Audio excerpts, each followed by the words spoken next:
cut, and then go to what we have for today. I wanted to do a video about the celibacy update, but it looks like I'm just going to go ahead and attach the update to this particular video so that we don't have to cut and then start again. So the update on the celibacy program is this.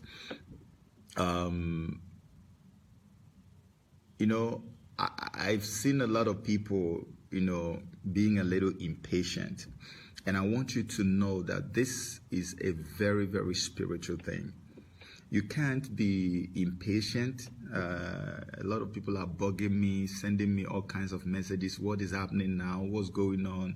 In fact, one person even got angry with me. So we have sent this. What's going on now? And I'm like, wow, this is almost like Moses and the 10 Commandments all over again. You can't do that. Moses went to receive the 10 Commandments from God, and the people thought it was taking too long before he got down, and they went and created a God for themselves. And you can't do that in this generation. That's why God called me. I cannot cave into stuff like that. I have to hear him very clearly.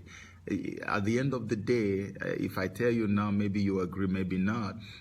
It turns out now that the celibacy club thing that we're forming is actually 1,000,000,000 times bigger than the WhatsApp we're trying to do. So WhatsApp is eventually going to turn out to be just a tiny fraction of what the celibacy club is going to be all about. So you see why I needed to hear from God. And the Lord told me so many. God has downloaded a whole blueprint to me. It's his. I mean, do you know there are people, we have, as I'm talking to you right now, we've gathered more than 10,000 numbers and names. Can you believe this? How do you even feed that into WhatsApp? I actually just started doing WhatsApp. I don't know if you received the call. Some people received the call directly from me when I was looking at the numbers and putting them into the WhatsApp group. I was calling to confirm. These are things we need to do. We need to call, confirm, and everything. So based on that, because of the way I am swarmed with activities, I'm going to have to take at least 2 staff to work with me. I have to employ them to work with me on this, because God told me that this is beyond whatever I may have thought before. It's an international thing. People who don't have anything to do with Nigeria are sending their numbers and saying, I want to be a part of the celibacy program. People who don't have nothing, totally different country, they say, I just want to be a part of it. So God says, look, we need to expand this. We need to take it. Of course, the Nigerian aspect of it is the main aspect of it. The reason this is created is because of the situation in Nigeria. Nigeria is virtually finished. Don't worry. On Saturday, when I'm going to have my program, because I won't have programs on Fridays anymore, I'm going to start having my programs on Saturdays on the Sabbath day.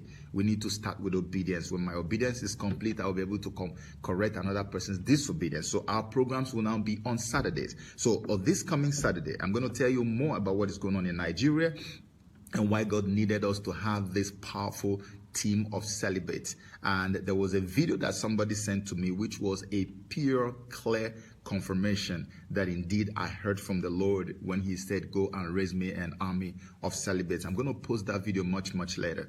So we need to please be patient with me as I download information from God on how this is going on. Meanwhile, I'm already creating the WhatsApp group. All right, I'm getting the numbers in, and there are so many numbers that I haven't been able to download and fix, too many of them. So that's why I said I'm going to hire some people, 2 of them, to work with me. So as we're doing that, be extremely patient with me, because there's so much that is coming. There's going to be some kind of oath taking. You have to take an oath, because when you give your life to Christ, you take an oath. You go to marry your wife, you take an oath. The Lord said we have to do that too. And there's so many things. There are some paraphernalia you need to possess. There are things you need to carry with you once you become a member of this club. You get these things, they will be given to you, you receive them. So that wherever you are, some people can look at you and identify you. All these stupid boys and stupid girls who want to come and lure you into sin, when they see you, they say, oh, this is one of them. That's one of them. And they give you a chance. That's why people wear wedding bands sometimes. You know, it's not as if there's anything spiritual about it. It's just it's to show that, look, I am done. I've been spoken for. You understand? So when you wear it and people see, oh, whatever nonsense they want to talk, they will just fall. The ones who have respect. Those who don't have respect will still not care even about that. Okay? The devil is a very shameful being. That's the way it is. But this is what we're going to do. We have so much information.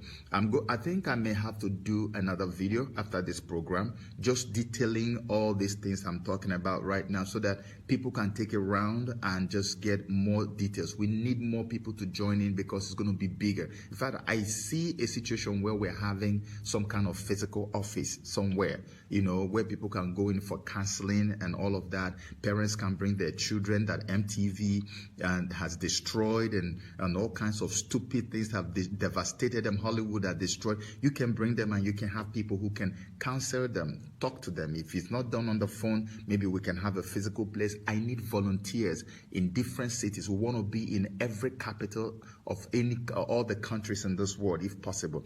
But our base and our primary responsibility, never forget that, is Nigeria. That's why our office has to be set up in Lagos, Nigeria. So if you are in Lagos, Nigeria, and you want to be a volunteer for the Celibacy Club, please write me again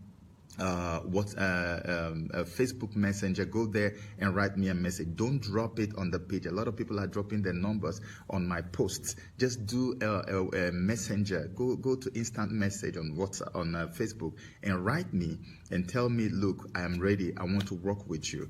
I want to work with you on this, or I want to be a part of this. Just use Messenger. It's usually easier that way.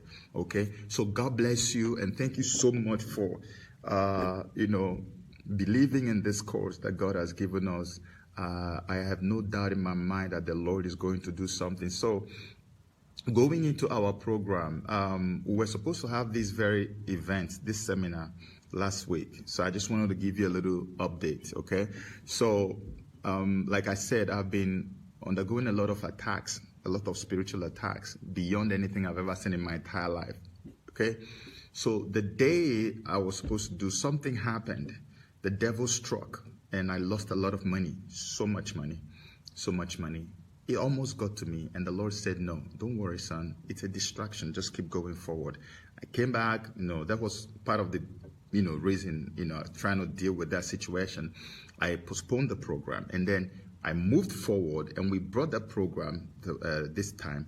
And before we got to this day, I can't even give you a list of the things that has happened, the things that have happened so far. To be honest, I am shocked, that not too shocked, but I am just amazed that I'm able to speak with you guys today. Everything, literally everything. That's why I think that a lot of people need to wake up and they need to smarten up. I posted something last year, December, where I said Jesus has nothing to do with Christmas. He was not born on the 25th.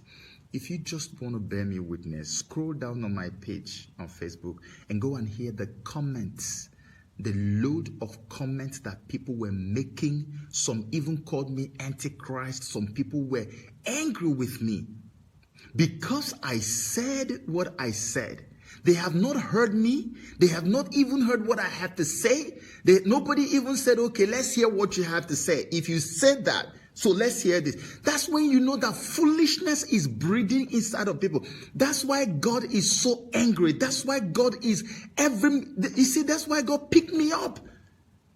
If I had my way, if I was not truly called for this is the last thing I want to do, because the stress is too much. Look at the people as if they don't have any brain in their skulls and they are angry. Somebody was even advising me, you need to leave this thing the way it is. So you should leave it the way it is? Really? So let me ask you one question. During the time of Noah,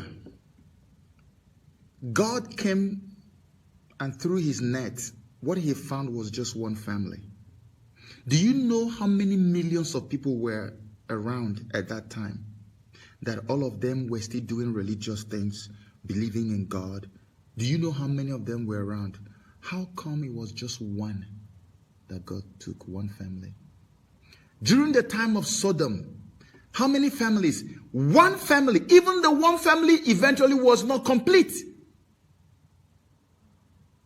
That's why when Abraham was negotiating with the angel, he said, if I find 10 people righteous, I will not carry out this destruction on the city. So you look at all these millions and billions around the world, you're thinking in your small, tiny little brain, how can God does that mean that all these are big papas and mamas are wrong? How can God destroy? How can they be wrong? How can they be wrong? They were wrong before. Only one man kept the principles of God. Only one family was saved. That's why God is giving people like me sleepless nights. He said, son, I don't want to come back again. And then I don't see anybody. I'm tired of harvesting one family every time. One family, one family, one family. And shameful people like you, some of them talking there. I have one of my sisters, I just don't want to mention her name. She's always trolling me. She is a preacher.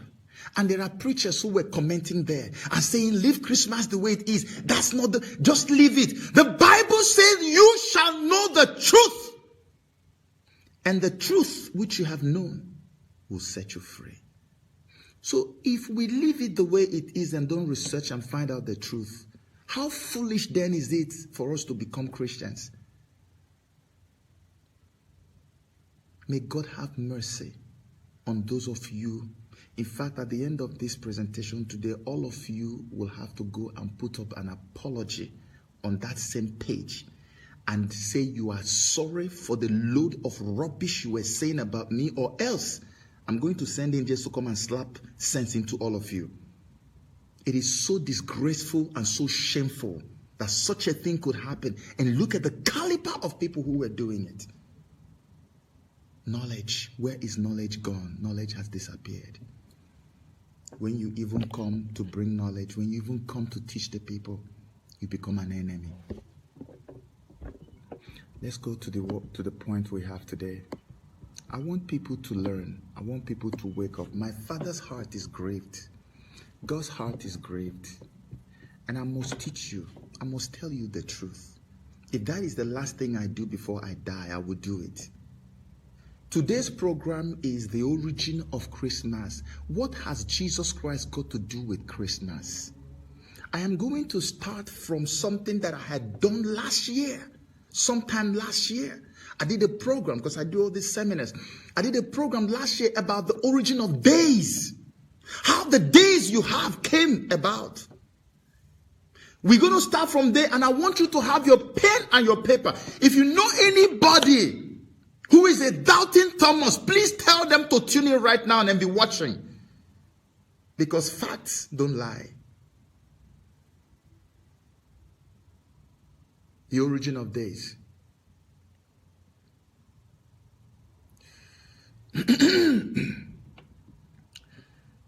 The Greeks named the days of the week after the sun, the moon, and the 5 known planets, which were in turn named after the gods Ares, Hermes, Zeus, Aphrodite, and Cronus.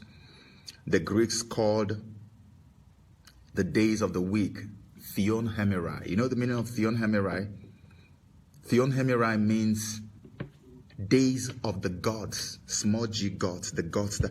Did I tell you when I did the issue of changing Sabbath from Saturday to Sunday, when I did that seminar, I told you people how many gods that the Romans worship. The Romans worshipped too many gods. They still do today. They worship not one god, many. And they are so in love with the gods they worship that they carry the images of the gods and go into their rooms and sleep with them.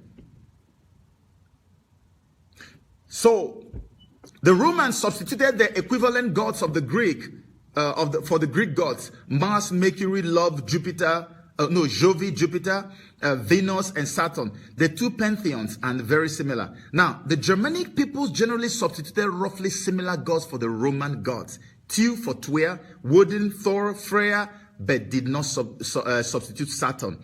Forget about the grammar. I'm going to break everything down for you. Just pay attention. The Sunday in the Bible, God never mentioned Sunday, Monday. There is nowhere in the Bible from Genesis to Revelation that you find the name of a day. You only find the number of the days. The Bible said God created on the first day, the second day, third, fourth, fifth, sixth, and on the seventh day, the Bible said he rested. So as far as God is concerned, days are numbered, not named. The naming of the days began with the Greeks and their Germanic and Roman counterparts. Because they have too many stupid gods they worship. They now termed it Theon Hemerai, which means the days belong to the gods that they worship. So they took the days, split it, and gave the names to the names of the days to their gods. Apart from the one they gave to the sun and the moon, which were the two major lights that God created. The rest of them, 5 of them, were given to their gods. And I'll read it for you right now. Sunday was given to, it is called, Sunday is called the sun's day. The day of the sun. Keep that in mind because we are going somewhere with that. Sunday was named after the sun god. The day of the sun is what is called. Ancient Greek, Hemerai or Helio. day of the sun. Let's go down. Monday was named after what? Moon. Remember, they used sun and moon and the rest were their gods. Moon is called Moon's Day. That's Monday. Monday was named after the moon. Sunday named after the sun, day of the sun. Monday named after the moon, which is day of the moon. All right? The ancient Greek called that Hemera Selenis, day of the moon. What about Tuesday? Please, I'm going to spell some things for you to write on your paper. This is not one motivational speeching thing. No, this is educational class. You have to pack pen and paper by your side or your computer, okay? Because you're going to search some things for yourself after this. Tuesday was named after T-I-U. Tuesday. Tuesday. The Greek, they call it Twia, T-W-I-A, Twia. Okay, so now Tu is the English Germanic god of war. They are finished with sun and moon. Now they're gods. The English Germanic god of war and the sky. He is identified with the Norse god, Tyr, T-Y-R. Norse has to do with Norwegians and all. That's where almost all the demons are coming from. The Norse and the Celtic people. These are the people who polluted everything that has to do with Christianity back in the days. The Mars is the Roman god of war. Ares is the Greek god of war. So when you have it in Roman, you have the Greek and you have the Roman version of it at the same time. Okay? So that's two. Remember, keep that in mind. T-I-U. That's the god. Okay? Wednesday. This one, everybody listening to me must write this thing down to make use of it. We're going to make use of it. Pay attention to me. It's definitely going to be used. Now, Woden, it says Woden, Wednesday was named after Woden, which is Woden's day. And remember, Woden is also named Odin. So O-D-I-N. Now listen, Woden is the chief Anglo-Saxon Teutonic god. Woden is the leader of the wild hunt. Woden is from wood, violently insane. That's the meaning of the Woden. Wood, violently insane. Violently insane. Violently insane. Keep that in mind. He is identified with the Norse god of O-D-I-N. Odin. Odin. O-D-I-N. Write it down because we're going somewhere with this. He's identified with the Norse god of Odin. O-D-I-N. You will see who this Odin is. This is the one that they named Wednesday after him, right? And then Thursday is named after Thor. There is a god called Thor, T-H-O-R. So it becomes Thor's day. That's T-H-O-R day. Apostrophe. Then you have Thor's day. That means the day belongs to Thor. The god Thor, write it down on your paper, T-H-O-R. We are going to see all these gods as we proceed down, okay? That's the Thursday. Friday is Freya. Freya's day. Okay, Thor is the Norse god of thunder. He is represented as riding a chariot drawn by goats and wielding the hammer Mjolnir. He is the defender of the Aesir, destined to kill and be killed by the Midgard serpent. That is the Thor. What about Freya, which is Friday? Friday is a female god. Friday is female god. What type of god is she? Now, it says Freya or Freya is the Teutonic goddess of love, beauty, and fecundity, which is prolific procreation. You know what somebody is called? They say you are procreating prolifically. Prolific procreation, meaning just sleep and have children anyhow, just produce and reproduce and mass produce sexually. That is prolific procreation. That is the spirit that they named Friday after. Okay? So Saturday they named after the Saturn. Of course you know the planet Saturn. Saturn's day. That is Saturday. They took the names that something that God put numbers on. They came and put names of all the things they worship. Keep in mind Saturn. Saturn is coming to meet you somewhere down the line in this program. There is Saturn coming. So Saturn, Saturn, Saturn's day. That's what they name Saturday. So now that you have heard all the names of their gods and seen all these things, let me tell you one thing that you did not know. The journey to why Christmas is so evil and why Christmas has nothing to do with Jesus Christ, it began even before, but officially began when Constantine actually changed the worship day, the Sabbath day, from Saturday to Sunday. I have done a full program on this already. But let me tell you, because many of you may not understand, let me read you the actual declaration that Constantine used to change. It was not spiritual. It was not a gathering of the church. It was Emperor Constantine who used his mouth and made a decree and said, from today, the day of the worship of the sun. And when I read it for you, I will tell you why he made that decree. What happened when he made the decree? Let me read for you the declaration so that you bear that in mind. Now, declaration says this. It said, on the venerable day of the sun, let the magistrates and the people residing in cities rest, and let all workshops be closed.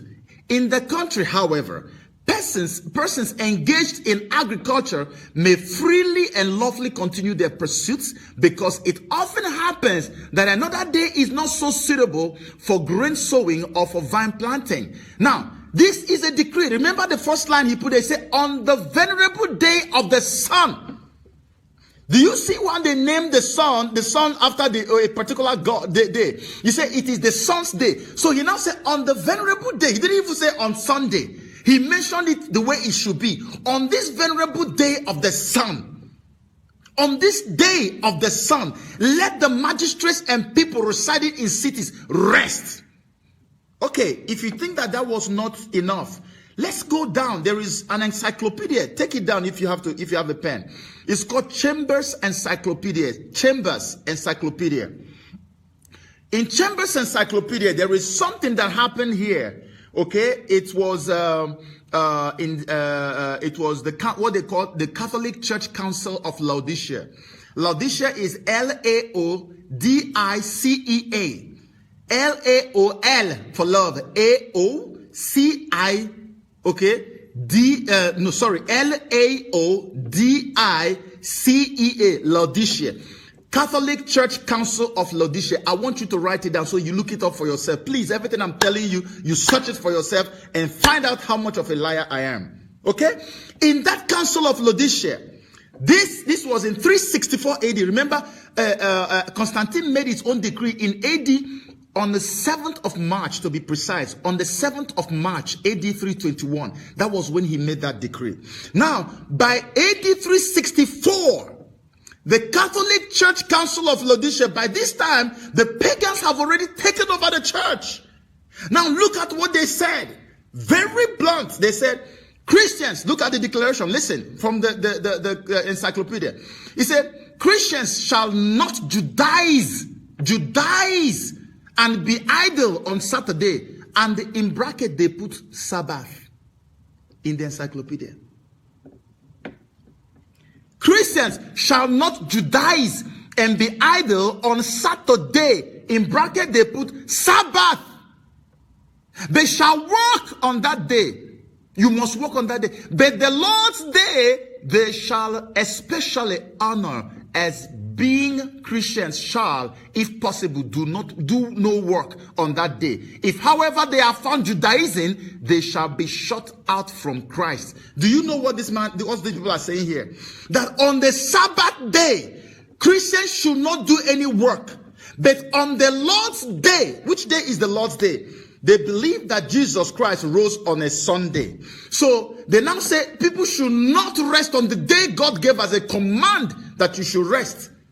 That you should rest on the day that they have chosen and called holy. There is no place in the scripture, if you know, please go to comment page and write it, where God or Christ opened his mouth and said, please count this day that I rose, that I resurrected, make it holy and observe it as holy. Please put it in there, because we are all learning. I want to learn from that too. No day. But I will give you hundreds, several, where God said on the seventh day. As I was reading you the days of the week, as they named the days of the week, what was the first day they put, even they themselves? The first day they put there was Sunday. The second day they put there was Monday. Even on their own arrangement. Okay, now, there is no calendar on earth today. Every known calendar, especially of Anglo-Saxon origin, every known calendar, even academic calendars in Africa, in Europe, in America, observe Sunday as the first day of the week. Every calendar still sees Saturday as the seventh day of the week. In fact, the encyclopedia, Catholic encyclopedia here, calls it Sabbath. And God said, go to Exodus chapter 20. God said, on my Sabbath day, keep it holy. But they openly said, you must not do that. Take Sunday that we created. Remember, this is happening some years after they have made a decree and now sanctify Sunday, which is the day they worship their sun God. Sunday was the day they worship. That's why he calls it the venerable day of the sun. Only by decree of his mouth, he changed the law of God and put it into the laws of man and compelled the whole world to follow that. You see, why the devil? I was asking God, why is it that every time you come back, you meet only one family that is worthy? Every time you come, you meet only one family. And God showed me that what the devil does is that the devil goes very early in time. He creates disobedience and makes it to become a tradition. And then people begin to live with this disobedience as a tradition. As they live with it as a tradition, it becomes very difficult to win them away from that. When you want to tell them, don't do this, say, come on, my forefathers did this. How dare you tell me not to do that? Who are you? You were just born yesterday. Because the evil, the disobedience, and the sin has become entrenched. It has become a part of the system. That's what ancestral curses do. The devil has seen the destiny of an entire family. He goes way back generations past and signs an agreement with the forefathers. And then you that are born several generations later, you come back and you begin to suffer nonsense that you're not supposed to suffer. Let us go further down, please. Follow me. I've just given you the history because today is not about Sunday to Saturday, that's not the topic for today. The topic for today is Christmas and we're going there. All right? So, the Christians, now this is, I thought I was going to tell you why Constantine did what he did. There were a lot of emperors that lived in Rome then, and most of them were wicked to the Christians. They used to kill them and feed them to lions and feed them to animals and blah, blah, blah. And that was how the whole issue of catacombs came up in Rome. And the Christians were hiding in catacombs, were digging it and hiding underground to do fellowship. And when Emperor Constantine came on the scene, many people don't know this. He had an encounter. I think it was a cross or something that he saw. And a voice told him and said, by this you shall conquer. And by that, he actually conquered in the war. And he now came and said, look, we have to make Christianity a state religion. He was not fully converted. But we have to make Christianity, it is more appealing. Let's forget about all this other thing. He banned them from worshiping any other thing openly. Stop it, let us. So he told the pagans, all the idol worshippers, to come in. Come in, let us come and do it. Now, this is our state religion. So whatever you're doing, convert it into Christianity, into the Christian version. And so what they did was that they took every single pagan worship, pagan activity, exercise, and renamed them with Christian names. Renamed them with Christian names. They never transformed anything, and I will prove it empirically to you now. They renamed them and still maintained the exercises. So, in paganism, how many of you don't know that? How many of you even know paganism? Paganism is not when you hate Christ or when you love Christianity. Paganism is pagans are people who don't believe in any religion. They believe in worshiping the devil God directly by himself. It is out of paganism that Wiccan came. Wiccan is the umbrella body that binds all the witches together. It is out of paganism that witchcraft came. Witchcraft is tied to paganism. Witchcraft does not exist alone. The religion of witchcraft is called paganism.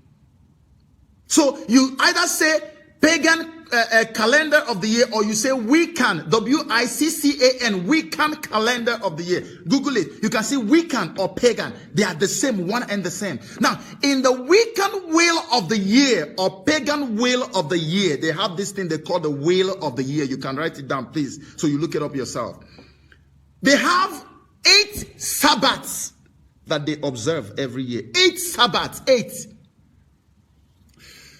Okay, I'm going to list the 8 Sabbaths for you. The number 1 and the dates that attach to them. Number 1 Sabbath of the Wiccans, of the pagans, of the witchcraft, is called Samhain. S-A-M-H-A-I-N. Samhain. S-A-M-H-A-I-N. S-A-M-H-A-I-N. Samhain. And what is the date of this celebration? October 31. That is the date of the Sabbath. The next Sabbath of the witches is called what? Yule. Y-U-L-E. Yule. Do you remember Yuletide? Yuletide? Okay, we're getting somewhere. Okay, so the second one is what is called Yule. Y-U-L-E. Yule. And the date of that is what? December 21. It's also called the Winter Solstice. I'm going to teach you about Winter Solstice today. The third one is Imbolc. I-M-B-O-L-C. It is February 1. The third one is Ostara. Ostara. O-S-T-A-R-A. It is March 21. Spring equinox. All right. The other one is Beltane. B-E-L-T-A-N-E. April 3rd. April 30. April 30. All right. The other one is Litha. L-I-T-H-A. It is June 21. That is the opposite of Yule. That is summer solstice. Yule is winter solstice. And this one is summer. So the next one again is L-U-G-H-N-A-S-S-A-D-H. August 1. That is that one. Okay. The pronunciation is very funny. And the last one is Mabon. M-A-B-O-N. September 21. Fall equinox. So, but we are concerned with just 2 today. We're concerned with Samhain. Samhain is the Sabbath that gave birth to what? To Halloween. Yuletide or Yule is the Sabbath, the witchcraft Sabbath that gave birth to what? Christmas. Everybody knows this. History Channel, Wikipedia, everybody, and I'm going to read it for you.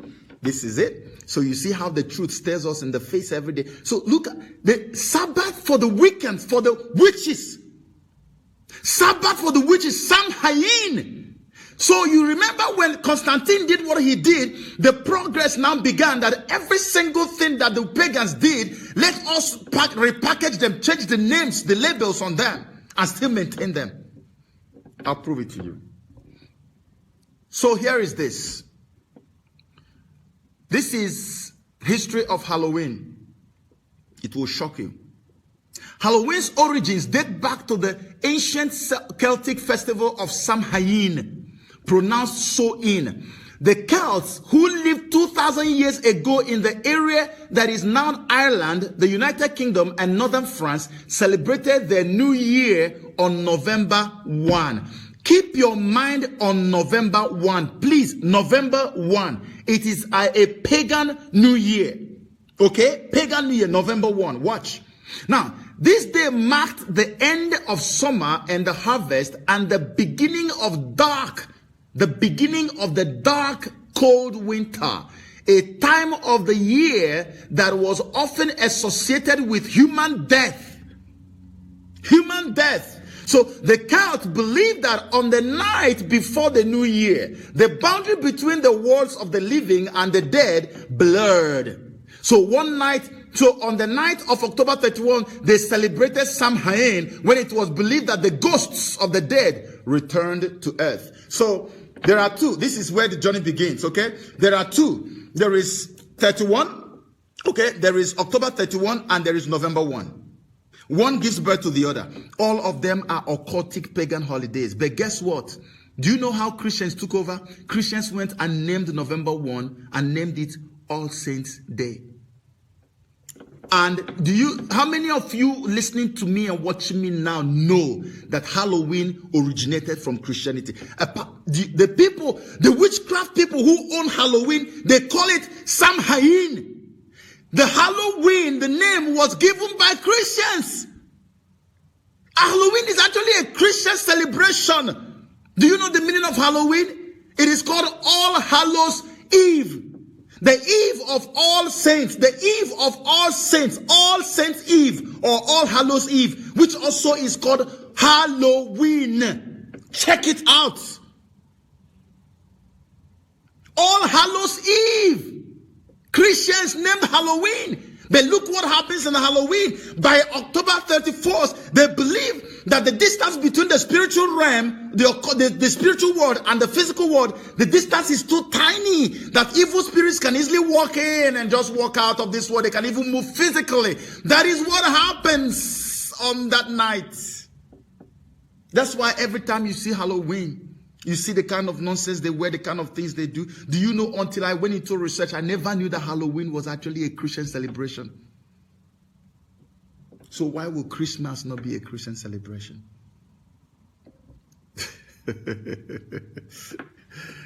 Okay, so they believe that in Halloween, the souls of the dead will come back. And they will come and find a way to their places, to their families. That's why they put candles on the window. So that when the spirits are coming, they will be able to locate and find a way home. Can you believe this? And Christians are involved in this.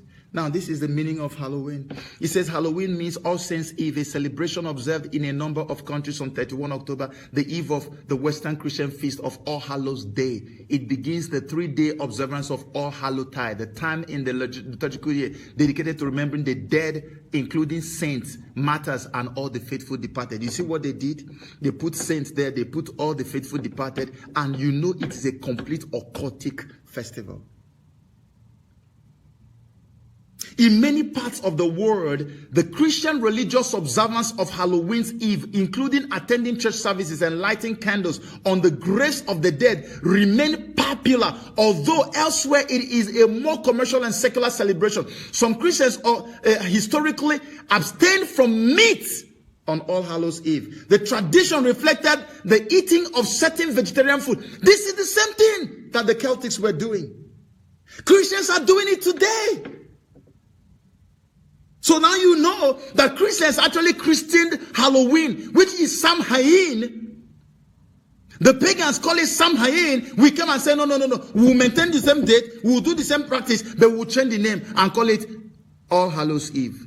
So we gave Halloween the name that it has today. The so-called Christians, not me.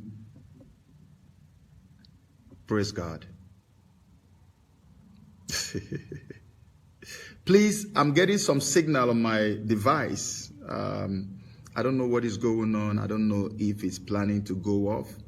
If this device goes off, let me just put this one in now. If it goes off, don't go anywhere. Don't go anywhere. If I have to empty my account to load up and finish this today, I will do it. So if the device goes off, don't step an inch. Stay. I will find a way to get it back on, and we are going to finish this today. I hope that is well taken. God bless you. So let's go down now. So we are coming down. Remember, we are dealing with dates now. We're dealing with 31st of October, which is Halloween. We're dealing with November, which is the pagan New Year that they have christened as what? All Saints Day. So from that moment all the way down to 17th of December, what happens? Do you know what happens on 17th of December? Let me read it for you. One of the best known festivals of ancient Rome was the Saturnalia. Have you heard it? Saturnalia. Saturnalia. This is where the whole thing comes down. Saturnalia, Saturnalia, Saturnalia. Remember when I told you to pay attention to Saturn? They named Saturday after this god, Saturnalia, the god of agriculture. So Saturnalia is a winter festival celebrated on December 17th to December 24th. I'm going to break everything down for you. Please just follow me. Now, because it was a time of wild merrymaking and domestic celebrations, businesses, schools, and law courts were closed so that the public could feast, dance, gamble, and generally enjoy themselves in merrymaking and all kinds of stuff. So now, on December the 25th, pay attention. All this is happening till 24th. Then on the December 25th, the birthday of Mithra, Mithra. This is the man who owns the birthday that they are celebrating, which they replaced and put Jesus on it. Write it down. That is a god. That's a demonic god. It's called the god of the sun, the god of the unconquerable sun. M-I-M for Mary, I-T-H-R for radio, A, apple. Mithra. Write it in bold and keep it so you can research it separately on your own. There's a Roman god. That is the one god that has a birthday. It is his birthday they celebrate. That's why I will prove to you today. I will tell you why. So, when people were writing all that rubbish on my page, and they were saying, we just decided that we'll do it on 25th. So there's no problem. You should just forget about this thing. When they were saying I was looking at these people. Who is you? You don't even know how it happened. You don't even know who made the decision for you. Why did they choose 25th? You will learn today why they chose 25th. The number one learning is this one. Mithra, the Roman god of the unconquerable sun, the sun god, is having his birthday on December the 25th. Before Christ even came. That's what they were worshiping. So when paganism took over the church, they said, since we have already gotten the day of our worship as the day of the sun, everything is sun. Sun is... So why can't we take the birthday of our sun god and use it and call it their own destiny? Okay, so now Mithra was the god of the unconquerable sun, the light between heaven and earth. His birth signified the rebirth of the sun and the eventual end of the long night. During the celebration of his rebirth, all crimes and immorality of any kind is allowed. Homosexuality, cross-dressing, debauchery, and all sorts of perversion became the order of the day. Even children were allowed to indulge. By 2270 AD, the Roman Emperor Aurelian had made this revelry official, setting aside December 17 through December 24 for the celebrations, culminating in the exchange of gifts on December the 25th to celebrate the birthday of the sun god Mithra. Are you hearing what is going on? Now, the History Channel was writing on. They said the influence of Saturnalia upon the celebration of Christmas and the New Year has been direct. The fact that Christmas was celebrated on the birthday of the unconquered sun gave the season a solar background, meaning that season has a solar background. It is sun worship that is taking place on the 25th. Sun God birthday. And this is not the only proof I will give to you. I will give you such many more proofs. Just watch. Follow me. Okay, so how did the Romans actually celebrate their own Saturnalia? So they say people decorated their homes with wreath. W-R-E-A-T-H-S. Wreath. Does it sound familiar? Wreaths. Huh? Does it sound familiar? They decorated their homes with wreaths. And other greenery. Does it sound familiar? Greenery. And shed their traditional togas in favor of colorful clothes known as synthesis. Even slaves did not work, and during the Saturnalia, but were allowed to participate in festivities. It was traditional to offer gifts of imitation fruit. What is imitation fruit? Is a symbol of fertility. It was also traditional to offer dolls. What is doll? Symbolic of the custom of human sacrifice. And candles, which is reminiscent of the bonfires traditionally associated with pagan solstice celebrations. Saturnalia eventually degenerated into a week-long spree of debauchery and crime. Now, during the celebrations, all crimes and immorality are allowed, all kinds of stuff. But let me tell you, I've mentioned Winter Solstice twice, and many of you are wondering, what is really the Winter Solstice? So let me break it down properly. So, the Winter Solstice is the time when you have the longest nights in the year and the shortest day of the year. So the longest night, the pagans and the satanic people see that as when the darkness gets to its darkest point. Darkness, just like in every day, you find out that at 12 midnight, darkness begins to pitch, and it gets to the highest peak at 3 a.m. That's why Eminem did a song and called it 3 a.m. Now, at this point in the year is when it's like the 3 a.m. of the year. The darkness goes to highest, deepest part of its darkness. And at that time, the sun, they assume that the sun has died, that the sun is gone. So, because the sun doesn't come out, the darkness just continues going, and the night is so tiny, the day is so tiny, and you don't get to see any sun. It's only night, just very long night. So they say that the sun has died. This is always happening on the 21st of December of every year. The one of this year, 2017, for Lagos, Nigeria, happened on Thursday, 21 December 2017, at exactly 5:28 West African time. That was when the Winter Solstice happened. For the Northern Hemisphere, it is December. For the Southern Hemisphere, it is June. So this one happened, and what happens is that by the 22nd or 23rd, it is assumed that the sun has made a comeback again. And when the sun makes a comeback, it means a rebirth of the sun. So what happened was that the whole celebration you see, they say since our sun god was born on the 25th of December, when the sun, praise God, are you still hearing me, please?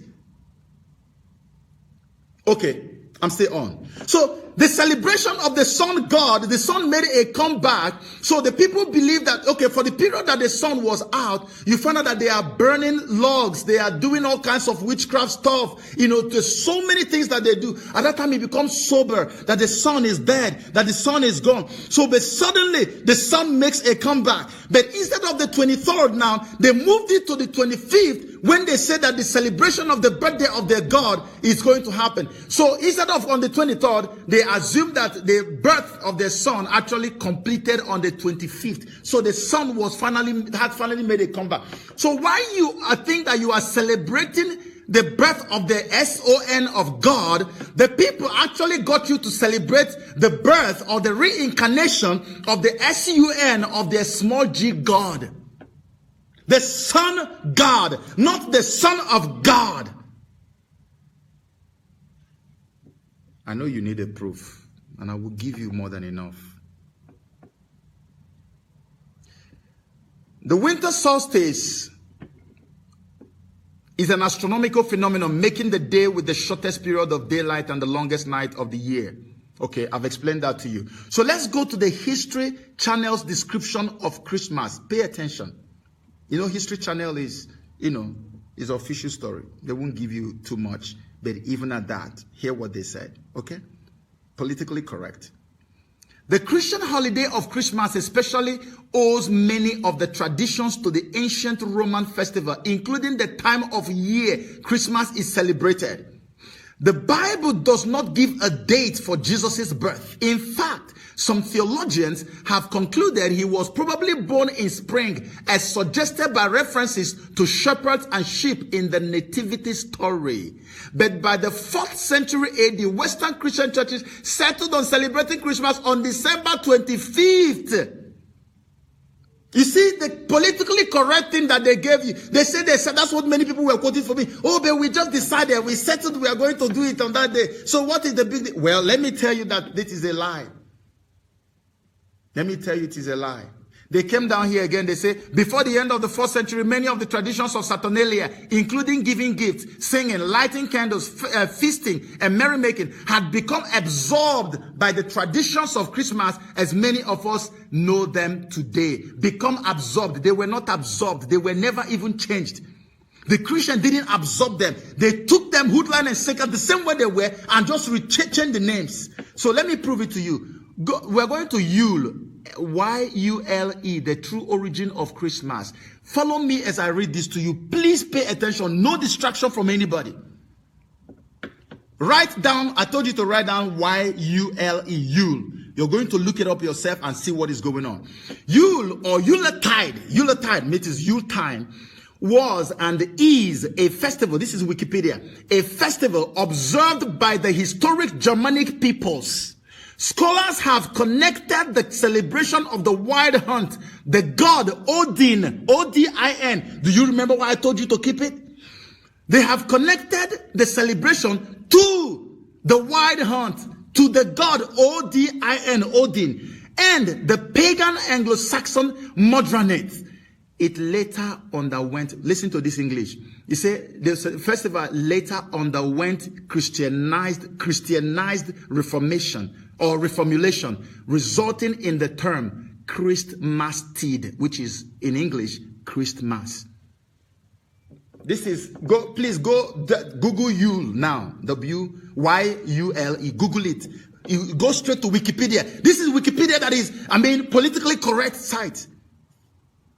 It underwent Christianized reformulation, resulting in the term, meaning that they are still having the same thing, but they just changed the term. It is connected to a god, the Odin, a god, the Odin, O-D-I-N, the god after which they named Wednesday. Now, Odin was the same. The Wednesday was the god that married Friday. Friday gave birth to Thursday for him. Odin was the chief of all the gods that they worshipped in those days. Odin had so many names, for more than 100 names. You can find it out for yourself. They say they connected your celebration where you go and celebrate the birth of your Christ, not my Christ. They connected it to Odin. And we're going to see the connection now as we go down. Watch, follow me. Okay? Now, so he said, Yule is also known as Alban Artan, and was one of the lesser Sabbats, and was one of what? He said Yule was one of the lesser Sabbats of the Wiccan year, in a time when ancient believers celebrated the rebirth of the sun god and days with more light. This took place annually around the time of December solstice and lasted for 12 days. The lesser Sabbats fall on the solstices and equinoxes. Did I not show you the Sabbath celebrated by the Wiccans, by the witches? Are you seeing it? I'm taking this from Wikipedia, please. This is not one book somebody wrote. This is Wikipedia. Your Christmas. You know the song that says 12 days of Christmas, my lover came to me. Okay, how many of you have celebrated Christmas and you have activities lined up from 25th all the way to January 6th? But you have a song that says 12 days of Christmas, and yet here they said the December solstice, and it lasted for 12 days. And the pagans still celebrate their own. As I'm talking to you right now, they make sacrifices every day until January 6th, but you have already finished your celebration. So, and the song they sang was for their celebration. It is 12 days in their own calendar. It is supposed to last for 12 days. They moved it from the 23rd when the sun made a comeback, moved it to 25th. So from the 25th for 12 days is when? January 6th. Up till now, they are still celebrating. They are not done until January 6th, but you're already done. So what are you celebrating? Go to Google and Google pagan Christmas or Father of Yule. Pagan Christmas or Yule Christmas. We are coming. So present day Christmas customs and traditions, such as the Yule log. You know Yule log. Most of you in America know that. Yule log. You have Yule goat. You have Yule boar. You have Yule singing. And you have others. They say they stem from the pagan Yule. Today, the event is celebrated in heathenry and some other forms of modern paganism. The same event you celebrate is celebrated in heathenry, and in other forms of modern paganism. Can you believe this? It is out there for you. Look it up. As a means of honoring the pagan sex and fertility god Yule, a 12th day, this is it again, coming again from another different research book, a 12-day celebration during the month of December was inaugurated. A 12th day, 12. That's why you have 12 days of Christmas. And yet you don't celebrate 12 days. You don't do Christmas for 12 days. A 12-day celebration during the month of December was inaugurated. A large log representing a phallus, like a male organ, was set on fire and kept burning for 12 days. 12 days. These are the people who are celebrating the real thing. They own it. That's the celebration. It has nothing to do with me and you. And they do it properly. They do it well. They set the log burning for 12 whole days. Now look at here. He said the Feast of Yule was a pre-Christian festival observed in Scandinavia at the time of December solstice. The same thing I told you, December solstice. He said fires were lit to symbolize the heat, light, and the life-giving properties of the returning sun. Returning sun. It is the sun. Everything is all about the sun. Christmas is referred to as Yule, which is derived from the Norse word Jul, referring to the pre-Christian winter solstice festival. Yule, Christmas steed, Christmas. Christmas is referred to as Yule. So we are going to find out who the Yule father is. Because Yule has a father. You now found out today that Yule is Christmas. That's why every media house you see today during Christmas season, you see them saying the Yuletide season, Yuletide, Yuletide. And you're wondering, what is Yuletide? Yuletide. Oh, this Yuletide season. Where's the Yule from? Yule is the very exact word used in the witches' calendar as a Sabbath. And you have even Christmas songs that contain Yule in them. If I lie, please go to the comment page and say you are lying. This is the proof. And we're celebrating it with them. That's why I have a video, I think I may upload it much later, where the witches were laughing at us. In fact, the witch girl said, one of the witches said that the only thing Christian about Christmas is the name. He said when they celebrate Christmas, they are doing double celebration because they celebrate the Christmas and still celebrate their own. So that is the same for them. It means nothing. That is the same thing. That every single thing in Christmas. So they encourage the members to go ahead and celebrate Christmas. You will soon see all the materials they used to do their own Christmas. And tell me what is the difference. All the amulets and the goat that you put in front of you. The pine tree you put there. What is the origin of the pine tree? What about the holly? What about the mistletoes? Where do you get all these things from? It is what the pagans use. It is there in the calendar. I'm going to give you a website to go to. You see where they're advising them on how to celebrate. The same thing they tell them to bring is what you use to do Christmas. My Jesus was not born on the 25th of December. And nobody under the influence of the Holy Ghost chose that date. And I will prove to you why it is a satanic arrangement to choose that date. I will show you. I will show you. Stay with me. Another tradition of Yule was bringing in various plants to guard the life essence. Listen, they bring in various plants to guard the life essence in their home. They bring it into their home. This was a form of sympathetic magic, bringing those plants into your home. A form of sympathetic magic in which practitioners believed they could harness the life force for themselves. Some of the plants that were brought into the home included evergreen boughs, holly, ivy, birch boughs, and mistletoe. This is from the witchcraft website. Exactly the same. Should I name them again for you? Okay. These are the things they brought into their home to harness the life force. Let me read it for you. Included evergreen boughs, B-O-U-G-H-S. You know evergreen already, okay? Then holly, H-O-L-L-Y. Keep your mind on this holly because I'm going to tell you something about holly. Then there's ivy. Then there's birch, B-I-R-C-H-B-O-U-G-H-S. Birch boughs. And mistletoe. Mistletoe, almost every American knows this one. M-I-S-T-L-E-T-O-E.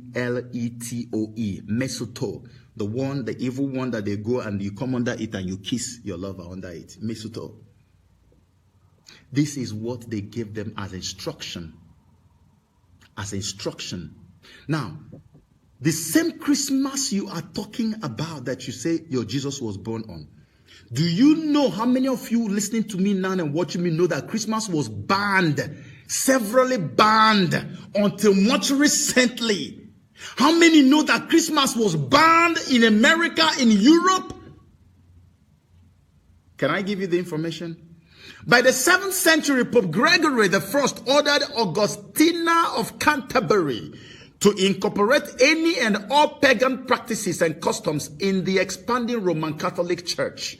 The most outstanding of the pagan practices was Saturnalia, was incorporated into the church. 7th century Pope Gregory, I'm giving you names so you can go and search. Saturnalia incorporated into the Catholic Church. It was celebrated with open sexual intercourse on the streets. This was the original celebration of Christmas, how it was being celebrated. They will have sex on the street. Heavy drinking and all manners of immoral activities, rioting, murder, and number of druidic Halloween rituals. This is Saturnalia, the same thing giving rise to Christmas. Now, he said things got out of hand that by 1652, following the execution of King Charles I, Christ Mass, they used to call it Christ's Mass, was finally outlawed in England through the efforts of the Puritans led by Oliver Cromwell. They outlawed it. Now, the appointment of King Charles II eventually brought about the same monarchy and the Christ Mass again. People started protesting. No. Legalize the Christmas for us. Give it to us, because they know that there's a lot of revelry in it. They used to do all kinds of nonsense. They say, give it back. They gave back to them. Now, they did their best, but by 1656, pay attention, by 1656, just 4 short years, the public demand for legalization of Christ Mass became overwhelming, and the appointment of the king restored it back to them. Amazingly, in 1659, the colonies in America, the Puritans equally outlawed Christmas, said, no, we don't want it. They outlawed Christmas in America and declared that anyone who is caught indulging in the celebration of Christmas, they will fine you, you will pay 5 shillings. You can imagine how much that money was by then. These are all recorded. Please go and check your history. They say if they catch you celebrating Christmas, because these were the godly ones, the ones who were the elect of God, the real Christians. They'll call them the Puritans. They say, no, this is so evil. We can't take it. If we catch you, you pay. That is it. So by 1712, I think it was Reverend Martha or so. You know, I can't pronounce her name very well. You know, let me tell you what she said. She said, this is what the Reverend said. She said, can you in your conscience think that your holy Savior is honored by hard drinking, lewd reveling, and by a mass only fit for nothing but Bacchus and Saturn? So how can you think that by all this sexual immorality and the drinking and all this nonsense you do, that is how you can celebrate your own Savior? This thing you're doing is only fit for people, gods, wicked gods like Saturn or Bacchus. That was what the Reverend said. Those are part of the Puritans who outlawed it. I said, this cannot have anything to do with God. This belongs to Saturn. It belongs to Bacchus. By the 19th century, the ban on Christmas still held in America. No, it was an Englishman, again, who left England. You see wickedness, and went to America. His name is Charles Dickens. By 1843, he used Christmas carol to win Americans over to love Christmas again. Now, people who say that they sat down and chose the date of Christmas as 25th, let me give you another bombshell that will shake the foundations of your knowledge today. Christmas was not just chosen on the 25th. There was a reason, not only because the sun god Mithra was born on the 25th of December. Do you know that there are at least about 10 to 15 other sun gods that share the same birthday where they put your Jesus?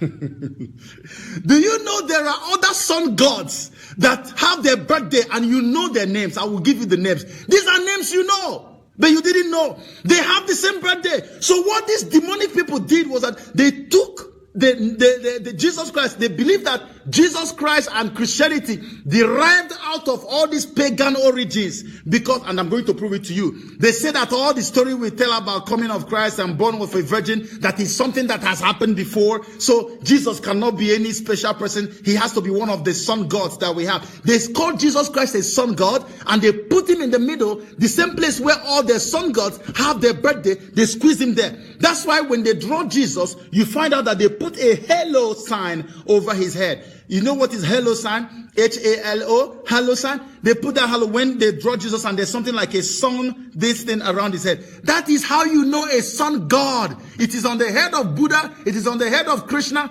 But let me give you the names of all the sun gods who share birthdays on the 25th of December. So that you know the insult. And you know why many people have left Christianity. And we didn't even know that.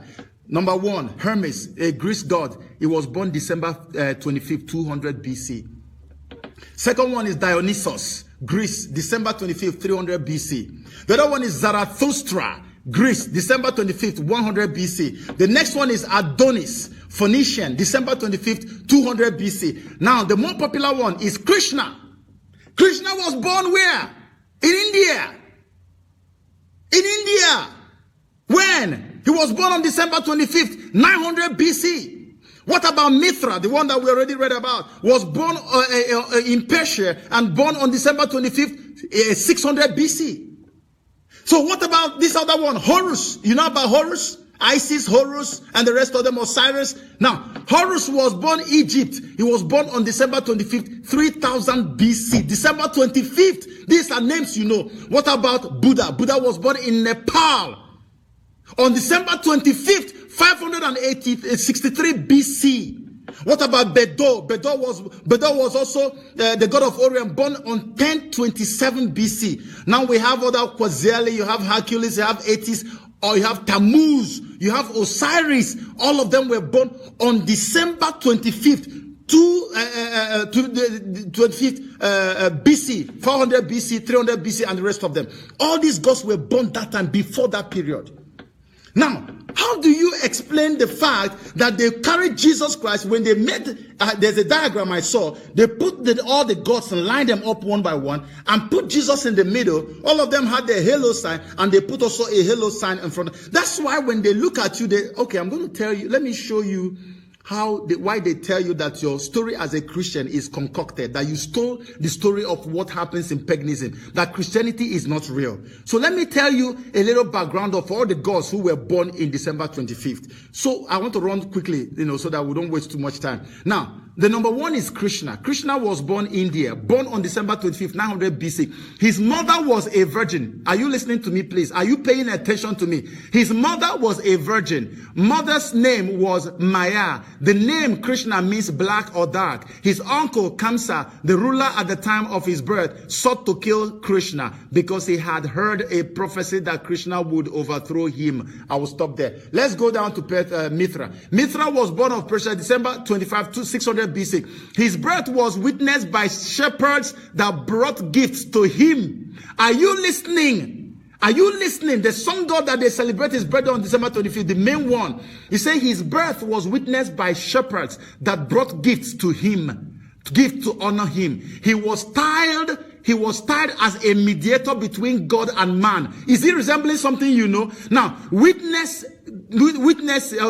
this quote example. Okay, witness this quote from the Encyclopedia Encarta. Mithraism was, look at this quote. He said, Mithraism was similar to Christianity in many respects. For example, in the ideals of humility and brotherly love and baptism, the rite of communion, the use of holy water. Are you listening? The use of holy water, the adoration of the shepherds at Mithra's birth, the adoption of Sunday, and of judgment and the resurrection. This is the Mithra they sell. You see the kind of things. I'm not done. Let's go to Horus. Horus was born in Egypt. What is his background? His brother said his mother was Isis. His mother, Isis, gave birth to him in the swamp. She was warned by the god Thoth to flee and conceal the child from the evil Set. Set had killed the father of Horus, whose name was Osiris, and sought to kill Horus. Also, Isis was able to keep Horus hidden from Set till he, Horus, grew to manhood. There's a movie called The Gods of Egypt. So let's go back. Are you seeing resemblances? Now, this is Buddha. So what is it about Buddha? I say Buddha's name, for Buddha, his mother's name was Maya, similar to Mary. Are you hearing me, please, people? Are you hearing me? He said Buddha's mother's name was what? Maya. He says similar to Mary. She was a virgin. He was immaculately conceived, and at birth, he announced that he was a savior to the world. His birth was announced by a star. At his birth, he was visited by wise men who declared that they had seen a sign of his birth. That is to say, signs of the royal birth. Coincidence? Coincidence? Are you hearing it? They said you borrowed your Christian story from here. Let's go down, all the way down. All of them are born of virgins, they claim. So let me go down to Osiris now. Let's go down to Osiris. Please pay attention. Don't let anybody distract you. Egypt. Osiris was born in Egypt before 2500 BC. Now, he came to fulfill the law, called KRST, the anointed one, born of a virgin, of the virgin Isis, Mary, okay, on December 25th, in a cave, in a manger, okay? Now, this is the record of Osiris, with his birth announced by a star and attended by 3 wise men. This is Osiris.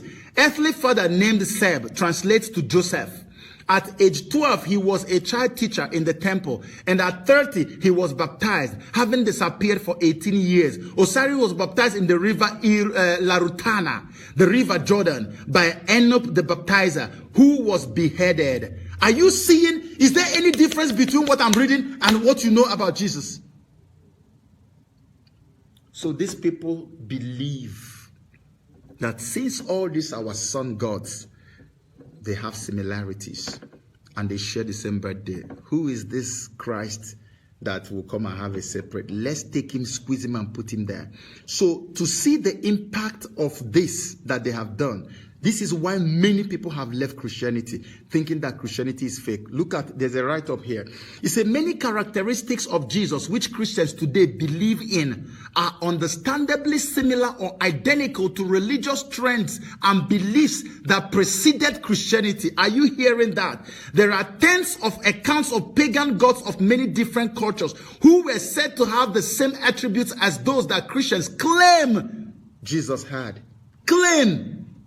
Now, Trinities were popular in pagan sects before Christianity was introduced to the world. Some of the more well-known Trinity gods included Mithra, Vohu, Mana, Rashnu, Amen, Mut, Konsu, and Osiris, Isis, and Horus. You see, they believe that you are just the same thing with them. You shouldn't, you talk about virgin birth, they'll give you all these people that are, okay, look at all the gods that they say their parents were virgin. Let me read them for you, please, as we round up. You say Romulus, number 1, Ramus, Zoroaster, Buddha, Mithras, Krishna, Osiris, Ion, Attis, Tammuz, Adonis, Corybus, Perseus, and Dionysus. All these gods, their births were of virgin births. That's why they took the date of December 25th. And you sit down in your chair, cane chair with your fat belly, and you are proving to people, talking without sense, and saying, we just decided to use December 25. That's when we want to celebrate our Savior. Can you imagine this? All these gods, they are sharing the same birthday. They are celebrating the same birthday. So the Buddhists, the Krishnas, the Hare Krishna people, they are having the same Christmas celebration with you. The witches are having. So if Christmas is such a beauty, why will the witches be celebrating your Christmas? Look at all the people who have Christmas with you, and nobody puts it in the media. They won't tell you. That's why they chose December 25th. Gosh, Lord, give me time, give me strength. I want to rush this thing. Let's go down to who is Father Christmas. During the Christmas celebration, please, I don't want to tell you to swear, but be honest with me. What figure was more prominent than the other, Jesus or Father Christmas? An unborn child knows the answer to this question. Who was more popular, or who is always more popular whenever there is Christmas celebration? You go to homes of Christians, and what you see is Father Christmas image. Is either they are wearing his hat, or they have him standing up, or they have the pine trees and all the amulets and charms that signify charms and amulets in the old, where they hang on the tree. They don't even know what they are hanging. They don't know what they are doing. They just put it there. Father Christmas is everywhere. Ask any child what they remember about Christmas. They will tell you Father Christmas. So, is Christmas now about Jesus, and yet it is for the Christmas that it reminds people? And still your brain does not tell you that something is amiss. It doesn't tell you that something is fundamentally wrong. Every year in, year out, when Christmas shows up, all you see in the media is Father Christmas. All you see at homes, Father Christmas. In Christian homes, Father Christmas. Who is this Father Christmas? I'm going to read this real fast. Please follow me. I'm not going to talk to you. Let me just read it for you. The Old Norse text, Odin, is depicted as one-eyed and long-bearded, frequently wielding a spear named Gungnir and wearing a cloak and a broad hat. He is often accompanied by his animal companions and familiars, the wolves, Geri and Freki, and the ravens, Hugin and Munin, who bring him information from all over Midgard, and rides the flying eight-legged steed Sleipnir across the sky. You know, I'm going to tell you something that will shock you today. You know that every time you see Father Christmas, you see that they put him, he's been drawn in the sky. They put moon in the background, and you see him in the sky riding. Imagine where someone is riding in the sky, and you don't see the magic of that. He's riding, and he's flying. And these are animals that should be on the ground, but he's riding. He started first of all with eight-legged Sleipnir, eight-legged horse, white horse.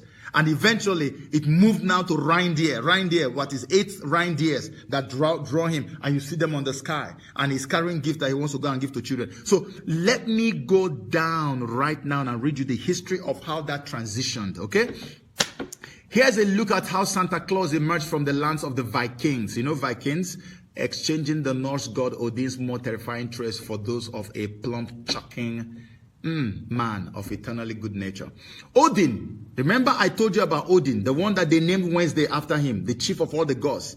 That is the person who is the Father Christmas, but I don't want to just say it like that. Let's just read it so I can prove it to you, okay? That is the Father Christmas. Now, Odin was chief among the Norse pagan deities. We still remember him in the day of the week named after him, which is Wednesday, Woden's Day.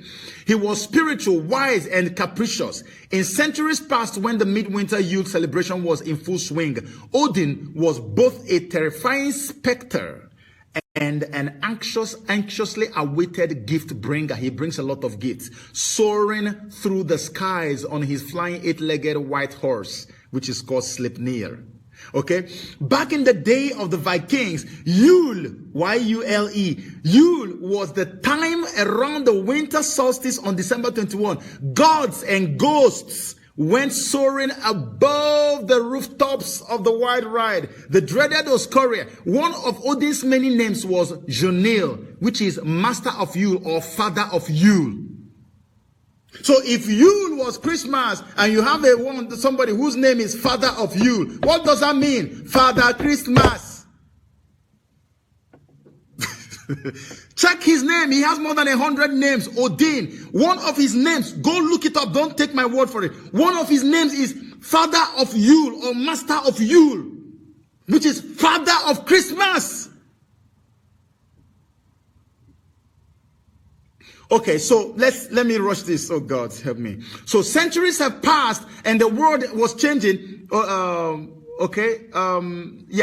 Paganism was being replaced with Christianity, blah, blah, blah, blah. Now, the first thing they did was, and they now said, when they have, Constantine has already changed everything and said, we are making this our state religion, Christianity. You know what they now did? They said, no, since we are now making Christianity our state religion that we are adopting, let us remove that Odin image. Let's not mention his name. Let's give him a different name altogether.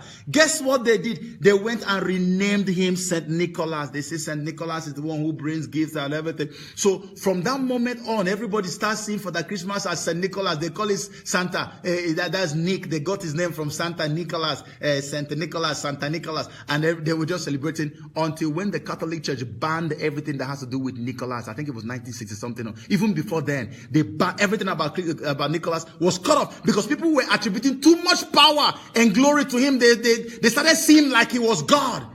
And even the worshippers were seen as outcasts. So they banned everything about Nicholas. And the next thing that happened, they had to change. See, transition has happened from Odin, raw Odin, straight down to St. Nicholas. From St. Nicholas now that is banned, what else are they going to come up? The Germanic people came up with what they call the Sinterklaas. S-I-N-T-A, then K-L-A-S-S. After the Reformation, Nick and other saints became forgotten in all the Protestant countries of Europe except Holland. Now, then he morphed into Sinterklaas, S-I-N-T-E-R, and then K-L-A-A-S, Sinterklaas. That's German. A kind and wise old man with a white beard, white dress, and red cloak, and he'd ride the skies and roofs of the houses of the eight-legged white horse, delivering gifts through the chimney. You know, now, if you know anything about Santa Claus, those of you in America and school, it's expected that he comes down through the chimney. Chimney will lead you to the fireplace. And remember that for the whole days that they are doing Saturnalia, that they take what they call the Yule log. Y-U-L, log is L-O-G. And they put it in the fireplace and they burn it for 12 days, signifying the actual human sacrifices that is taking place, which they are making to the god Thor. Thor is the one they named Thursday after, and is the son of Woden, which is Wednesday or Odin. So, but when he comes, why did he choose fireplace? Because that's where they make the sacrifices to him. He comes through the fireplace. Now, let's read on. Let's read on. So, delivering gifts through the chimney to well-behaved children on his birthday, December 6th. December 6th is his birthday, and that is also St. Nicholas's day. Are you seeing the evil that these people did, deceiving and covering our eyes, and we're also believing it? 17th century Dutch immigrants brought their tradition of Sinterklaas to America, and his name instantly changed from Sinterklaas to Santa Claus. The Santa Claus you have today was given to it in the United States of America. The Dutch carried Sinterklaas. America gave it Santa Claus and recluded it. Now, Santa Claus, a pot-bellied jolly man with a white beard, wearing a coat, carrying a bag full of gifts for children. This image became popular in the U.S. in the 19th century after the publication of poem A Visit from St. Nicholas by Clement C. Moore. The eight-legged horse was replaced for 8 flying reindeer. Santa's image got more popular through advertisement for Coca-Cola in the 1930s. It was Coca-Cola who made Santa more popular in the 1930s. Where he's carrying a child and drinking Coke. He's always carrying children. And I'm going to prove to you today that the same Santa you're looking at is the same God Molech that they were sacrificing children to in the Bible days. That's why he's always carrying children. That's why in 12 days of Christmas, the child is saying, my lover brought to me. My lover. Who is your lover? Santa. But before we get there, I'm going to show you the meaning of Santa. Let's go down. Let's go down. So as for the elves, in steps of Yule goat, the giver of gifts until the 19th century, a popular theory is that the celebration of the goat is concerned to worship of the Norse god Thor, who rode the sky in a chariot drawn by, Thor is the son of who? Of Woden, of this Odin. So the goat that you see people putting on Christmas is a way of commemorating the fact that he himself was riding like his father on the skies, but it was 2 goats that drew him. So we commemorate gods, pagan gods. And we do these things without any trace to any biblical story anywhere. And we don't care. And these things we are doing have history here in paganism. And they still celebrate it tomorrow. Okay, I'm going to fast forward. In Langer's encyclopedia, Langer is spelled L-A-N-G-E-R Langer, in Langer's Encyclopedia of World History. This is what is written there in one of the excerpts, okay? He said, the fire god who came down the chimneys of the ancient pagans is the same fire god to whom infants were burned in human sacrifice. Make reference to Leviticus chapter 18, verse 21, please. Leviticus 18:21, you shall not give any of your offspring to offer them to Molech, nor shall you profane the name of your God. I am the Lord. This is the same God. Now, as we are moving further down, I'm almost rounding up. There is something that is called anagram, okay? When something is done anagrammatically, it's like if I write Joseph, I'll tell you to switch the words around and form something. So even if I want to curse somebody now, I can use one word that of a curse. If I want to tell somebody idiot, okay, I can change it to something familiar with the same letters that make up the idiot. And I'll put it, and the person will see it. The person is being cursed with that idiot, but the person doesn't know that I'm cursing them. But the curse is on them. The spirit is seeing that I'm cursing them, but they don't consciously know that I'm cursing them. So that is called anagram. You can change the words around, okay? So now we're going to look at anagram. Anagram started, the thing happened, it started back in the days where I think it began with a Jewish occult book called the Kabbalah. So many of you know about Kabbalah. This is what this woman in Hollywood practices. So Kabbalah, that's where it started from. But let's go straight to where it concerns us right now. In anagrammatic arrangement, we are going to look at, first of all, before we go into the anagrammatic arrangement of Santa Claus, let me tell you what the code word that is used for Lucifer in the New Age movement. You know, many of you don't know, there's a woman called Elena Blavatsky.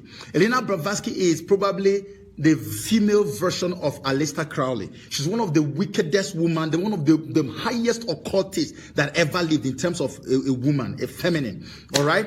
Now, because they call Aleister Crowley as the wickedest man that ever walked the surface of this earth, Blavatsky is like the female version of Aleister Crowley.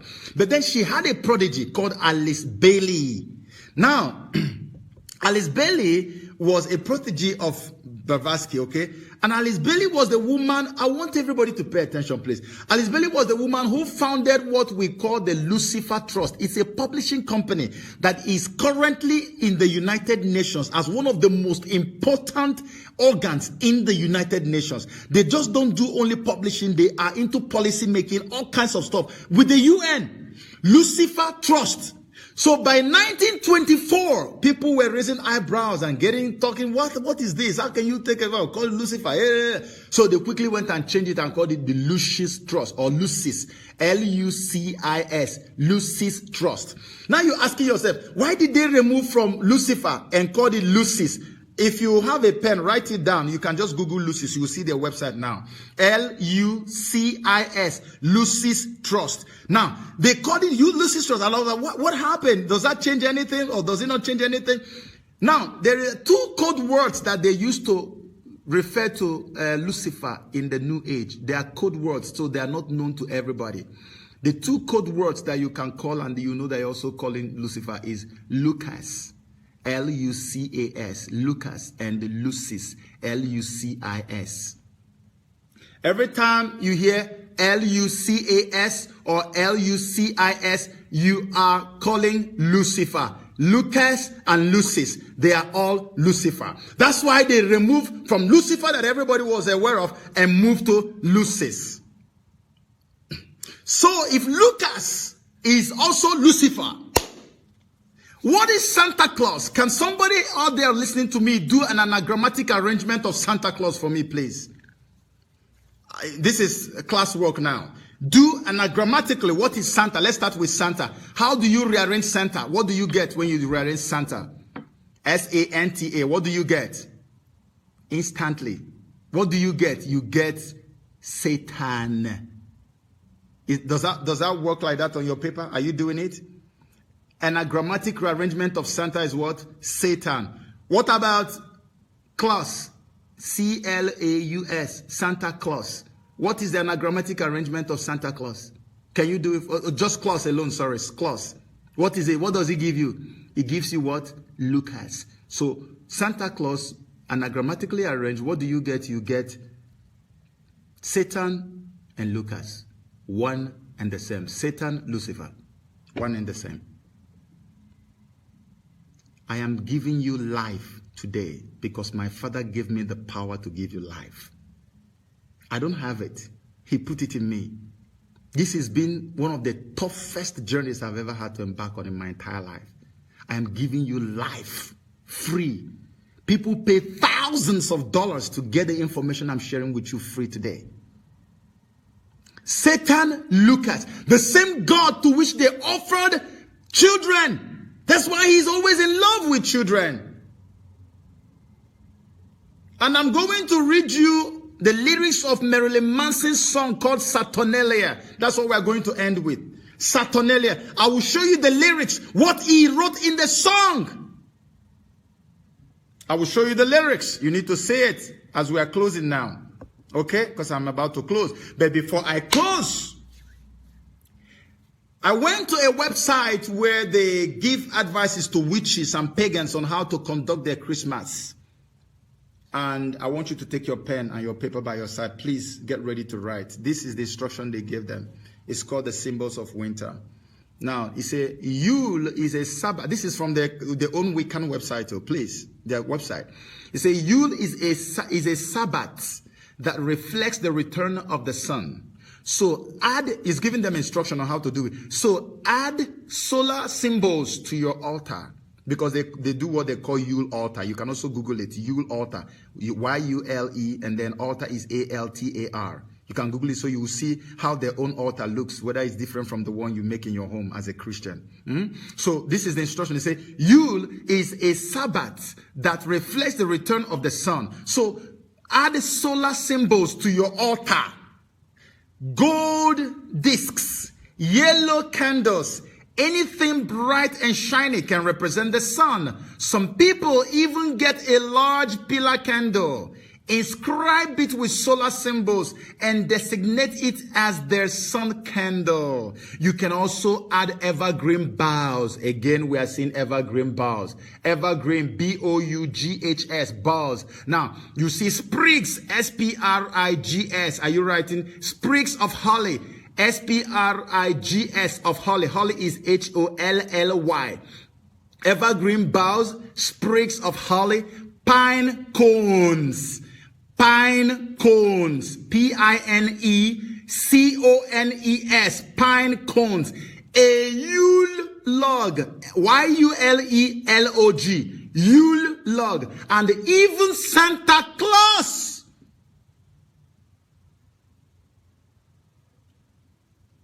This is on their website. And even Santa Claus put it on your altar. They are telling the witches. The same that you put in your home. It is here. The thing is here. He said, consider antlers or reindeer along with other symbols of fertility. Or even Santa Claus put on your altar. When you Google your altar, you will see some of them have Santa Claus standing there. Try incorporating sacred plants. Sacred plants. Let's look at the sacred plants, please. Again, sacred plants associated with the winter solstice. As well, evergreen boughs like pines, fir, F-I-R, juniper, J-U-N-I-P-E-R, and cedar are all part of the evergreen family, and they are typically associated with themes of protection and prosperity, as well as that of continuation of life and renewal. He says, hang a spring of holly. Hang a spring of holly. Holly again, H-O-L-L-Y, in your house to ensure good luck and safety to your family. Do you see the kind of witchcraft that you practice at home? Say you are celebrating Christmas. He said, wear it as a charm. Wear it as a charm, or make holy water.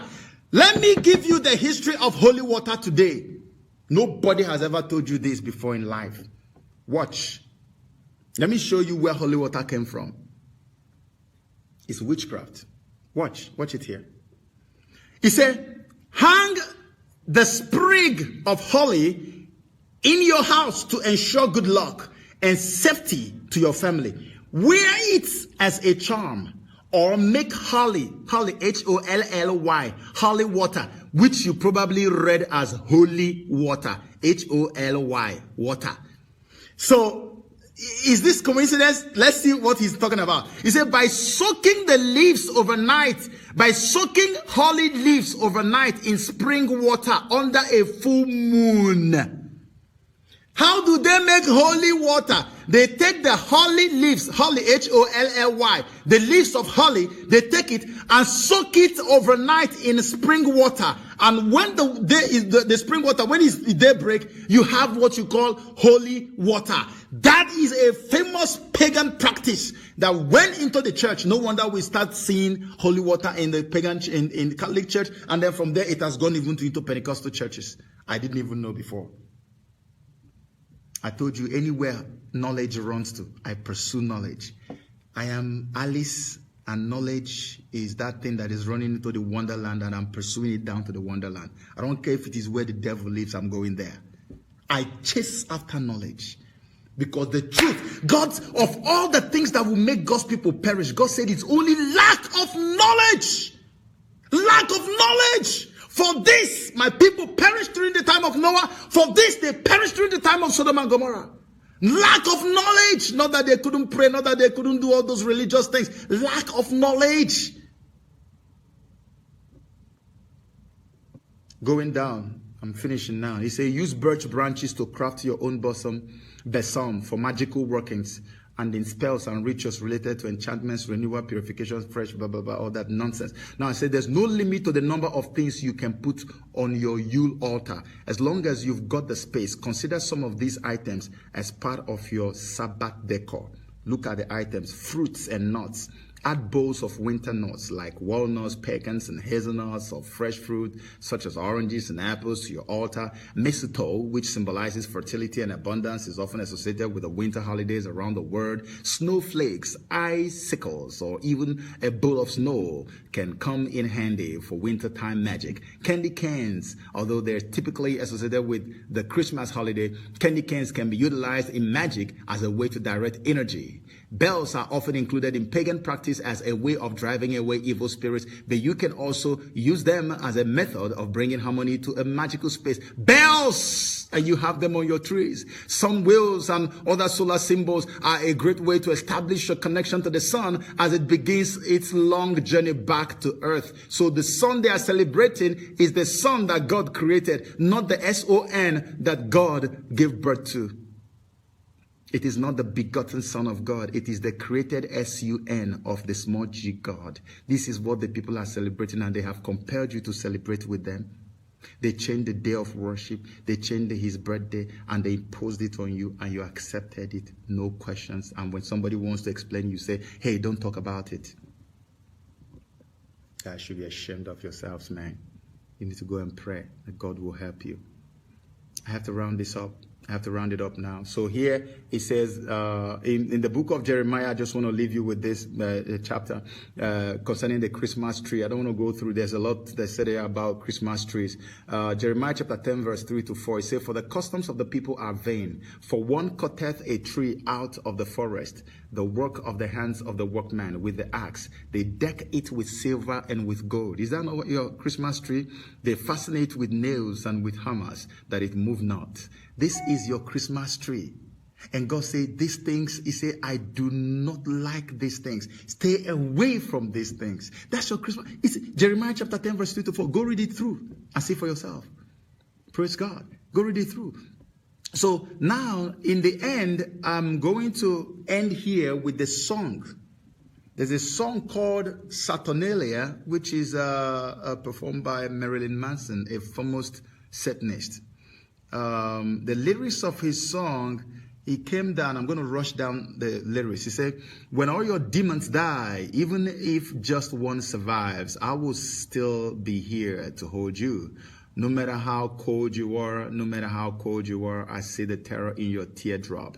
Take your belief, make it snow, let go, and wait together until we thaw. I don't want to be another bullet hole in the exit sign on your road. I don't want to be another bullet hole in the exit sign on your road. Just smile like a rifle, hard metal in the setting sun. Just smile like a rifle, hard metal in the setting sun. Listen to this. I was invited to eat the young. He said it twice. I was invited to eat the young. I was invited to eat the young. This is Saturnalia. He was invited to do what? To eat the young. They sacrificed, and they sacrifice. That's why children, when they come, they will go and pack their shoes and fill it with straws that he's flying goats. That's when you see that tradition. Where do you think it came from? His flying horse that Odin was using to fly. The children used to take their shoes and put it on there and then put straws for the horse to eat when it comes. Then Odin will come in through the chimney and then come and drop gifts for them and go away. Now they use reindeer for it. Everything about paganism, starting from October 31, check it out, going down all the way. 12 days of Christmas. 12 days of Christmas. Now, I want you to write this thing down and Google it, please. Troll. What is the meaning of troll? There's a Christmas song that is called Deck the Halls. Deck the halls with boughs of holly. Inside that song, you're going to see something that has to do with troll. Go and find out the meaning of troll. Troll. Troll. And they even put Yuletide in there. My beloved ones, after all this, how can you tell me that it is not needful for us to enlighten ourselves and tell ourselves the truth? That Jesus Christ, my own, you call me Jesus baby, don't you? I'm a Jesus baby. My own daddy does not have anything whatsoever to do with a day that Krishna and Buddha and all these people celebrate their birthdays. Jesus stands out.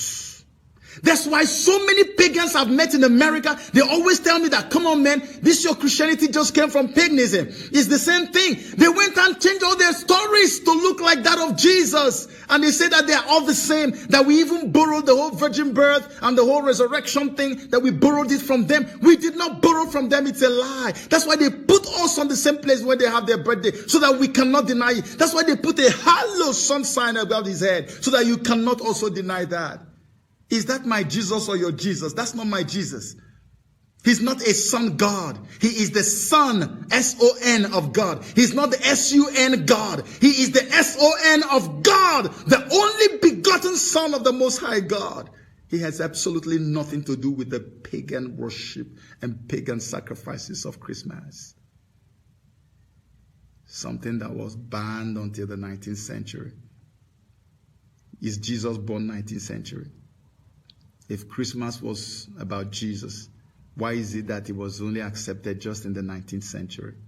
Why can't we use our brains? What has happened? Is it too much TV or too much social media or what? What has happened to us?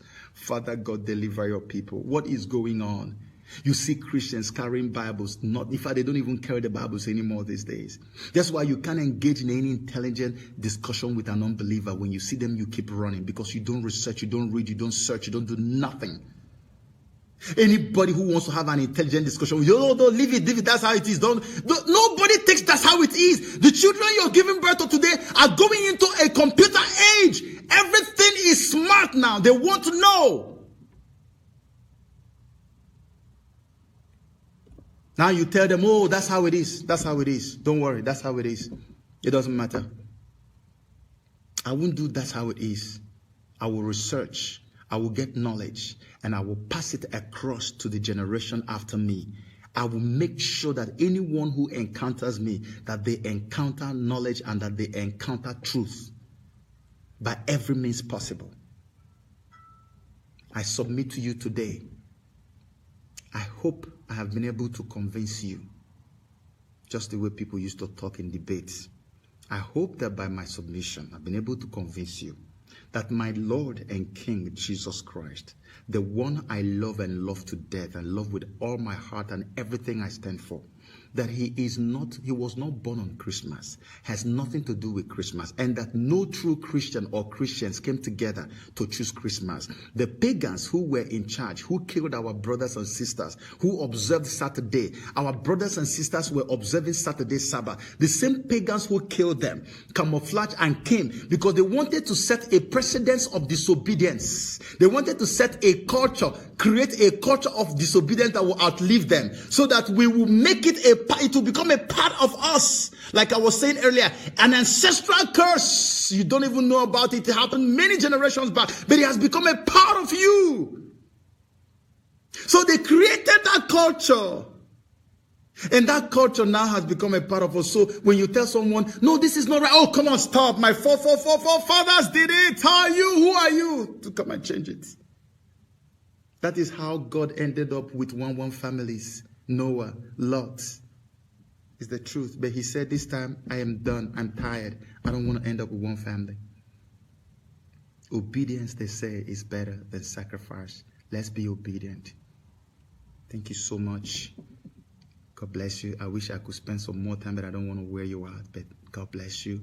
Thank you for being a part of this. I really look forward to this. I can't believe how God has helped me to get here. And like I said, the attacks have been very enormous. It shows how important this program was to God. And thank God he made it happen. I'm so happy, so grateful. And as always, I love you guys. I see there are too many people joining in today. I don't know whether it's because of the program. And I just want you guys to know that I love you too. We have this August Warfare family. It's my family. If you're watching me, maybe you're part of it. And we're going to be having a lot of big family because the celibacy program is going international, like I said. So I'm going to rest, and in a day or two, I'm going to come up with a beautiful video as an update for the celibacy program. Like I said earlier, please be patient with me. There's so much that God is telling me about that program that is going viral. It's going to be so big, and everybody who is going to be a part of it, you will attest to the fact that there's nothing in your life that has been as wonderful as this celibacy team or celibacy club. That will be the best. It will be the closest family you have in this world, and you will always be protected. So if you know somebody who needs to still be a part of it, please tell them. And when you are joining, make sure that you're making that commitment. Even before you take that oath that God said is going to download for us to take, you have to make that commitment. Let us change the negatively charged atmosphere and make it positive, so that the Spirit of God will come down and do something. Enough of all this negative, the repulsive energy. God wants to move in our midst. God bless you. Thank you so much, and have a blessed day, night, morning, wherever you are. In Jesus' name, amen.